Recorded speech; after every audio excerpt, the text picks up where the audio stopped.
प्रवासी मजदूरों की दुख और तकलीफ लगातार लॉकडाउन में बढ़ती जा रही है। जब से श्रमिक स्पेशल ट्रेन चलाई गई है तब भी उनकी तकलीफें कम नहीं हो रही है। बताया जा रहा है कि कटिहार जिले के प्रवासी मजदूरों को लेकर आ रही एक स्पेशल श्रमिक ट्रेन में आजमनगर की रहने वाली अरमीना खातून सिस्टम की भेंट चढ़ गई। घटना के बारे में बताया जाए कि लॉकडाउन से पहले अपने बहन और जीजा के साथ रोजगार की तलाश में अरमीना कटिहार के आजमनगर से गुजरात गई थी ताकि वहां उसे जीविकोपार्जन के लिए कोई रोजगार मिल सके। लेकिन इस वैश्विक महामारी कोरोना के फैलने की वजह से वहां लॉकडाउन लग गया और वहां की स्थिति बद से बदतर होने लगी और सभी प्रवासी लौटने लगे। इसी क्रम में उसे भी लौटना पड़ा और रास्ते में लौटते समय श्रमिक स्पेशल ट्रेन में जब वह कटिहार से आ रही थी तब भूख और प्यास से उसका दम टूट गया। बताया जा रहा है कि जिस श्रमिक स्पेशल ट्रेन से अरमीना लौट रही थी वो ट्रेन 4 दिनों के बाद कटिहार पहुंची। इस ट्रेन को गुजरात से मुजफ्फरपुर तक पहुंचने में ही 4 दिन लग गए। अरमीना की मौत मुजफ्फरपुर में हो गई। उसके बच्चे उसके सबके आगे बेबस खेलते रहे, बिलखते रहे, लेकिन उन्हें यह भी पता न था कि उसकी माँ चल बसी है और वो उसकी ममता की छाँव अब उससे छीन गई है। मेरा साली है और मेरा घरवाली साथ में। बच्चा 2 को इसका मेरा साली का लड़का था और एक मेरा लड़का है। जो मरी है वो आपकी कौन है? साली है। कैसे मरी? ये ऐसे ही मरा है अचानक। कुछ बीमारी पहले से? बीमारी कुछ नहीं था। जाना कहाँ था आपको? हमको कटिहार जाना था, आजमनगर थाना। कौन कितने बजे उतरे हैं आप लोग? मैं यहाँ 3:30 बजे के करीब उतरा। सुबह में? शाम में? अभी शाम में। मौत कहाँ पे हुई इनकी? रास्ते में? रास्ते में हुआ है।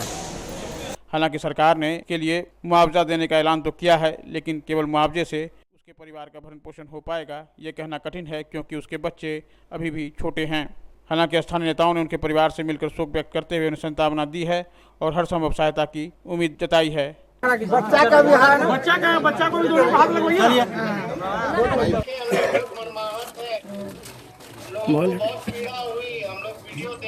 वीडियो वीडियो बनाना बढ़िया।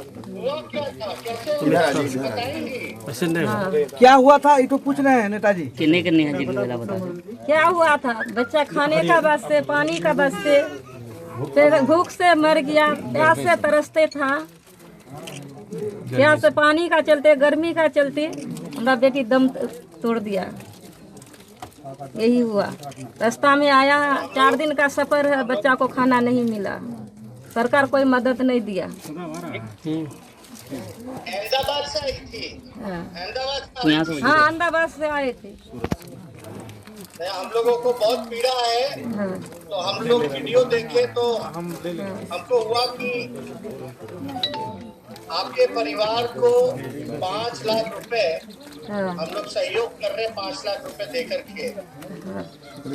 चाहेंगे कि अपने गरीब का 5 लाख रुपए दे दीजिए इनको। और साथ ही साथ परिवार में, आपके परिवार में कोई लोग होंगे जो बच्चे का देखभाल करेगा।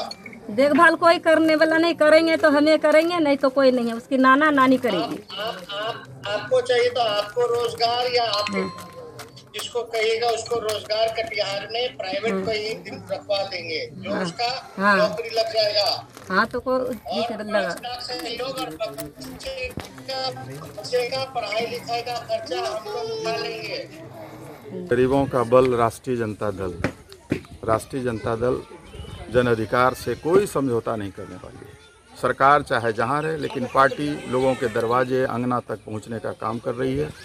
नेता प्रतिपक्ष के निर्देश के आलोक में 5 लाख रुपया हम लोगों ने अभी नगद दिया है।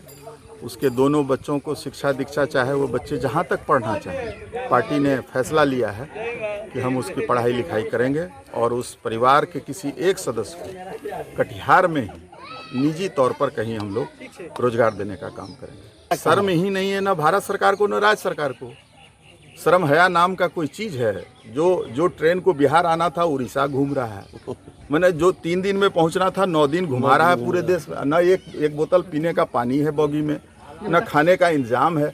अब जरा आप सोचिए, आश्चर्य है, आप लोग जिम्मेदार लोग हैं, कि जो ट्रेन स्पेशल होता है, हम लोग रैली भी बुलाते थे तो कटिहार से तो सीधा बरौनी रुकती थी, उसके बाद वो पटना रुकती थी। अगर वो बरौनी के लिए चली, कटिहार के लिए चली, वो ट्रेन उड़ीसा कैसे जा रही है या बंगाल कैसे पहुंच रही है? ये रेलवे का आप समझ सकते हैं। मुझे तो ये पक्का विश्वास है, भारत सरकार नहीं चाहती है मजदूर घर आवे, वो चाहती है उसको उसी हाल पर मार दें।